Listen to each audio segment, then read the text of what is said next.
போல பேசுவான்.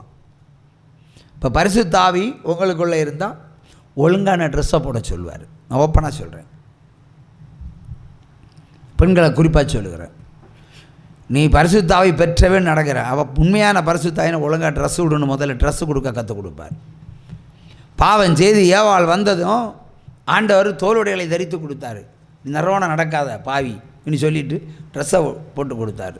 சரி, கணவன் மனைவி மட்டும்தானே இருக்கிறாங்கன்னு விட்டு விட்டாரா? இல்லை, 2 பேருக்கும் ட்ரெஸ்ஸை தைச்சு கொடுத்தாரு. உடம்புழுக தைச்சு கொடுத்தாரு. போத்தி நடா போ பாவின்னு சொல்லி விட்டார். அது அன்னைக்கு சொன்னது இன்னைக்கு எல்லாருக்கும் சொல்லியிருக்கிறார். நம்ம அப்படி ஆடையை குறைக்கிறோம். பரிசுத்தாவி சொன்னாரா டிஸ்க் அப்படி லிப்டிக்கில் லிப்ட் பூசிக்கோன்னு. நீ கருப்பாக இருந்து நீ பூசினா கூட அது எதுக்குன்னு பிரயோஜனப்படன்னு வச்சுக்கலாம். லிப்டிக் பூசிக்கிறது என்னெல்லாம் அலங்காரம் விசத்த தூக்குறீங்க நீங்கள். உதடு என்பது எப்போவுமே உமிழ்நீர் சுரக்கிற ஒரு இடம். அதில் போய் பாய்சனை போட்டு வைக்கிறீங்க நீங்கள். கடைசியில் கிட்னியில் 2 ஒன்று போயிருக்கும். அந்த காலத்துலலாம் அவர் சொன்னார் லிப்டிக் பூசிக்கோன்னு. புருஷமார ஒழுங்காக இருந்தால் வீட்டோவில் இருக்கிற லிப்டிக்கை தூக்கி குப்பையில் போடுங்க முதல்ல. இல்லைன்னா உங்களை தூக்கி குப்பையில் முதல்ல போட்டுருவார் ஆண்டவர். இதான் போய் அலங்காரம். எதுக்கு சபைக்கு வரும்போது இன்னும் நாடகம் நடித்த போனால் இப்போ நான் சினிமா நடித்த போனால் என்னை மூஞ்சில எல்லாம் பூசுவாங்க.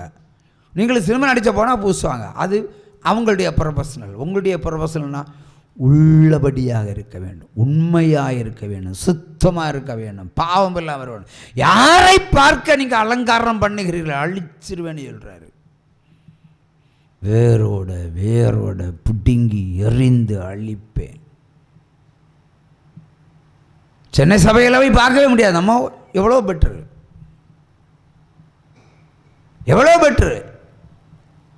அப்போ அந்த ஊழியக்காரர் ஒழுங்காக ஊழியம் செஞ்சால் எவன்டா அந்த மாதிரி வருவான்? வெளியே போடின்னு சொல்லணும், வெளியே போடான்னு சொல்லணும். அரணிக்கர் போட்டு ஆம்பளைகள் சர்ச்சுக்குள்ளே வரானுவான். ஒரு பெண் இருந்து அவனுக்கு இடுப்பு கீழே தானே பார்த்துட்டு இருப்பாவா, சைடு கண்ணும். அரை ட்ரெஸ் போட்டு பெண்கள் வந்தால் ஆம்பளை அப்படி தான் பார்ப்பான். என்னையா பார்ப்பீங்க? இங்கே அப்படி இல்லாதனால என்ன பார்க்குறீங்க? இல்லைன்னா உங்கள் கண்ணு ஓர கண்ணு இங்கே போயிருக்கோம், ஸ்திரீகள் பக்கம் போயிருக்கோம். அப்படி அந்திகிறிஸ்து அப்படியே ட்யூன் பண்ணிடுவோம் அவங்கள. ஆகவே ஒருவர் மோசம் போகாதபடிக்கு உங்கள் இருதயத்தை உங்கள் கைப்பிடிக்குள்ள வச்சுடுங்க. பரிசுத்த ஆவியினுடைய கட்டுப்பாட்டுக்குள்ள நீங்கள் இருக்கணும். நிறைய பேர் அந்நிய பாஷை பேசணும், பாவாடை ஒழுங்க கட்ட தெரியாது. இதுதான் நிலைமை. ஆகவே டூப்ளிகேட்டுக்கு எச்சரிக்கையாக இருங்க. அதோட ஆர்சியாக இருந்துருப்பாங்க, சிஎஸ்சியாக இருந்துருப்பாங்க, ஒரு பிரச்சனை இல்லை. அவங்க இந்த மாதிரி ஆட்டெல்லாம் போட மாட்டாங்களே. ஆகவே உண்மையுள்ளவர்களாக இருங்க, உருக்குலைந்து போகாமல் இருங்க, சுத்தமாக இருங்க, பரிசுத்தமாக இருங்க. பரலோக ராஜ்யம் வருகிறது. உற்சவமாக கையை தட்டலாமா? அல்லேலூயா. அடுத்த வசனத்தை இன்னொருவர் வாசிக்கலாம். ரோமர் 3ஆம் அதிகாரம் 20 இவ்வளோ நீளத்தில் சொல்லாத ஒன்றை சொல்லு. ஒன்று சொன்னதுக்கே 1 மணி நேரம் போச்சு. முதல் ஒரு வசனத்தை சொல்லி கேட்டால் அதுக்கப்புறம் வாசி. எளிமைன்னு வாசி. எல்லாரும் பாவம் செய்து தேவனுடைய மகிமை அற்றவர்களாகி இலவசமாய் அவருடைய கிருபையினாலே கிறிஸ்து இயேசுவினுடைய மீட்பை கொண்டு நீதிமான்களாக்கப்படுகிறார்கள். திரும்ப 2 முறை சத்தமாக வாசி.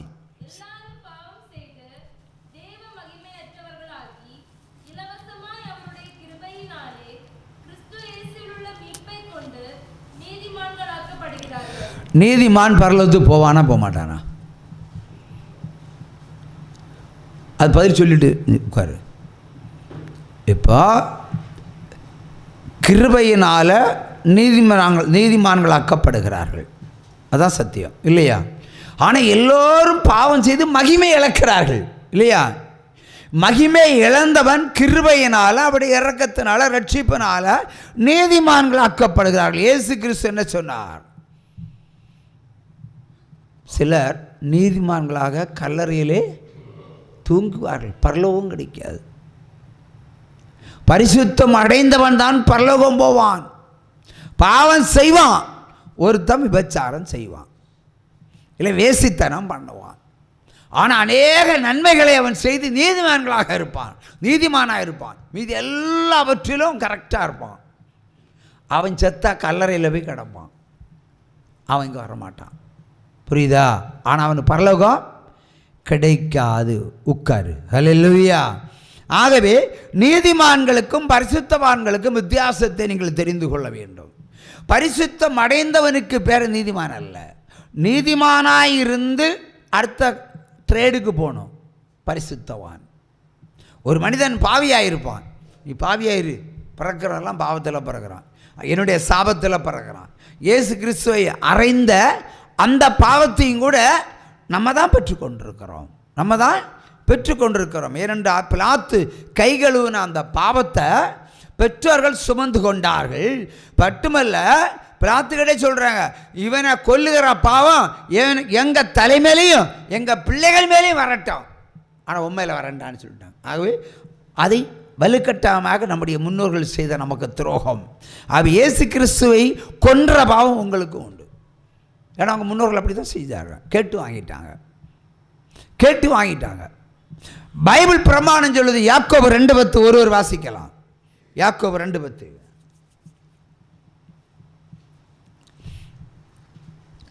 நியாய பிரமாணத்தை எல்லாவற்றையும் நீ பின்பற்றினாலும் ஏதாகிலும் ஒன்றில் குறைபட்டிருந்தால் எல்லாவற்றையும் நீ குற்றவாளியாய் தீர்க்கப்படுவாய். அப்போ நமக்கு தேவை பரிசுத்தம். பரிசுத்தம் 100% ஒழுக்கம், கீழ்ப்படிதல். 99 அல்ல, 99 இருந்தால் நீதிமான கல்லறையில் கிடப்ப, நீ பரலோகம் போக முடியாது. அதுக்கு என்னுடைய வாழ்க்கையில் நடந்த ஒரு சாட்சியை சொல்லுகிறேன். இன்றைக்கு உலகம் சொல்லும், சுகர் வியாதியை சொல்லும், அது பரம்பரையிலிருந்து வந்தது, குணமாக்க முடியாது. இப்போ நீ எதுக்கியா உலக சயின்ஸு? ஒரு வியாதியை குணமாக்க முடியலைன்னா எதுக்கு மருத்துவம்? உலக விஞ்ஞானம் எங்கேயோ கப்பல் விடுறான், எங்கேயோ விமானத்தில் பறக்கிறான், எந்த கோள்லையே போகிறான். ஆப்டரால் ஒரு சுகர் வியாதியை குணமாக்கக்கூடிய மருந்தை கண்டுபிடிக்க வக்கில்லை. ஆனால் என்ன சொல்லுவ? அது பரம்பரை வியாதி. அது உண்மைதான், பரம்பரை வியாதி இல்லை, பரம்பரை பிசாசு போட்ட சுகர். பிசாசு உனக்குள்ளே இருந்தால் டீ கடையில் போனால் சக்கரை போட்டு தான் நீ டீ சாப்பிடுவேன். ஒருவேளை நீ டீ சக்கரை இல்லாமல் சாப்பிட்டுருவேன். அந்த மோதகம், அந்த இனிப்பு பலகாரத்தை பார்க்கும்போது உன் நாக்கு 4 நாக்காக மாறி அதை வாங்கி சாப்பிடாம அந்த இடத்த விட்டு மாறவே மாட்டேன். ஒன்றை சாப்பிட்டா அடுத்த சாப்பிடுவேன், 2 கிராஸ் சாப்பிடுவேன், 40 சாப்பிடுவேன். நீ பாயசம் கல்யாண வீட்டில் போனால் பாயாசத்தை நமக்கு கூடாது, ஆகாது. யாருக்கனே 300 இருக்குது, இதை சாப்பிட்டா 400 போயிடும், 700 ஆயிரம், நீ செத்துருவா, நரமண்டலம் அடைஞ்சு போயிடும்னு நினைப்பியா. அதான் வெளியில் போய் மாத்திரை சாப்பிட்டுக்கலாம் இல்லிட்டு 1 வாட்டி 2 வாட்டி 3 வாட்டி பாயசத்தை நக்கி குடித்து இலையில கொஞ்சம் கூட இல்லாமல் அதையும் வலித்து குடிச்சிட்டு தான் வெளியே வருவேன். அதான் சுகர் என்ற ஆவி. உற்சாகமாக கையை தட்டுங்க. ஒன்றாவும் கண்ட்ரோல் பண்ணி நடத்துக்கிறான். உனக்கு என்ன தேவைன்னு நீ டிசைட் பண்ணு. எதை சாப்பிடணும், எதை சாப்பிடக்கூடாது நீ டிசைட் பண்ணி அதை ப்ராக்டிக்கலி அமல்படுத்து. இப்போ ஒரு போஸ்ட், எலெக்ஷன் போஸ்ட் ஓட்டுறோம், அதுக்கு ஒட்டுறதுனா மைதா மாவு கலக்கி அதை ஓட்டுறோம், அது கழுதை தின்னும், நீ அதை தானே தின்னு. அதை அடித்து உருட்டி சப்பி வீசி சட்டியில் போட்டால் சுட்டு எடுத்து அதுக்கு பேர் புரோட்டா. நீ புரோட்டானா சின்ன பிள்ளைங்களே 6 புரோட்டா சாப்பிடும். தோசை வாங்கினா இட்லி புரோட்டா புரோட்டா. பெட் காஃபி பிள்ளை சின்ன எல்கேஜி கூட ஆகலை, எழுச்சி உட்காந்துருக்கு, டீ வேணும். எனக்கு பேர பிள்ளைகளே அப்படி தான், டீ 3 மணிக்கு உறக்கம் தூக்கம் எழும்புனா டீயோடு தான் தாய் நிற்கணும். இவளும் ஓடுவா, பிள்ளை தூங்குது, பால் உங்கள் காசு கொடுங்க, பாலே வாங்காத கலப்படம் வேணாம், சொந்தமாக மாசு மாடு வச்சு புல்லை போட்டு வைக்கல போட்டு நல்ல பருத்தி கொட்டையை போட்டு நல்ல பாலை கறந்து குடிக்க ஒரு பிரச்சனை கிடையாது, வேறு எந்த உணவும் தேவை கிடையாது. இன்றைக்கெல்லாம் கலப்பட பால் குடித்து அத்தனை பேர் ஆஸ்பத்திரி தான் போயிருக்கீங்க. உற்சவமாக கையை தட்டலாம். ஞானமில்லை. எதை உண்பணும், எதை சாப்பிடணும், அந்த கட்டுப்பாடு உனக்குள்ள இல்லைன்னா உனக்குள்ள அந்த கிறிஸ்து, உனக்குள்ள பிசாஸ். அவை இப்படி தான். அன்னைக்கும் 2003 நடந்த சம்பவத்தை சொல்லுகிறேன். சுகர் வியாதி 40 ஆண்டுகளுக்கு முன்னாடி எனக்கு இருந்தது. சின்ன வயசில் 16 வயசில் சுகர். எனக்கு அப்பனுக்கும் சுகரு, என் குடும்பமே சுகர். குடும்பத்தில் சுகர் வியாதியில் செத்தது கிட்டத்தட்ட ஒரு 400 அண்ணன் செத்துருக்கோம். என் பிரதர் 2 பேர் சுகரில் செத்தானுவான். ஒரு சகோதரி சுகரில் செத்தான், இன்னொரு சகோதரி சுகரில் செத்தான். நான் மட்டும் சுகரில் நின்றுட்டுருக்கேன். ஒரு கையை தட்டுங்க. அடுத்து நான் அப்பா ஃபேமிலி எல்லோரும் செத்தாங்க. அப்படி இருக்கும்போது நான் ஆரோக்கியமாக ஊழியத்தை செஞ்சுட்ருக்கிறேன். எந்த வியாதியும் உன்னை மேற்கொள்வதில்லைன்னு ஆண்டவர் சொன்னார். அதன் அடிப்படையில் சுவிசேஷ பணியை செஞ்சிட்ருக்கிறேன். எனக்கு திடீர்னு நான் டீ கடையில் போனால் அப்பனுக்கு சுபாவம் எனக்கு உண்டாகும். என்ன சுபாவம் உண்டாகும்? அப்பனுக்கு சுபாவம். அவர் என்ன பண்ணுவார், என்ன பலகாரம் வாங்குவார்னு எனக்கு தெரியும். செத்தா கலரில் தானே கிடக்கணும்.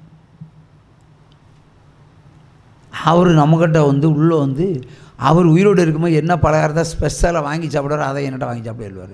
நான் வாங்குவேன். ஒரு மோதகம்னா 3 மோதகம் சாப்பிடுவேன், ஒரு நெய்யப்பம் சாப்பிடுவேன், ஒரு அதிரசம் சாப்பிடுவேன், டீயை குடிச்சிட்டே இருப்பேன், இது சாப்பிட்டுட்டே இருப்பேன். முடியாது. என்னடா எனக்குள்ளே இப்படி ஒரு பவர் வித்தியாசம் தெரியாது. என்ன ஊழியம் ஆரம்பம். ஒரு நள்ளிரவு 9 மணிக்கு ஜெபம் பண்ணுறேன். ஆண்டவர், எனக்கு சுகர் மறுபடியும் வர்ற மாதிரி தெரியுது போல இருக்கு, உடம்பில் என்னவோ டிஃப்ரெண்ட்டு தெரியுது, தேவையில்லாத உணவுகளெல்லாம் அதிகமாக எடுத்துகிட்ருக்கிறேன். இதெல்லாம் எனக்கு அப்பாவுக்கு பழக்கம் இல்லை, எங்கிட்ட எப்படி வருது? இன்னும் கேட்டுட்டு நிற்க முன்னாடி அப்பா முன்னாடி நிற்கிறாரு. சுகர் வியாதியில் ஒரு காலையை வெட்டி எடுத்துனோம். 1.5 காலை நிப்பு. கோல் எடுத்து 2 கோலையும் தூக்கி ஒரு கோல் எடுத்து என தலையில் அடி.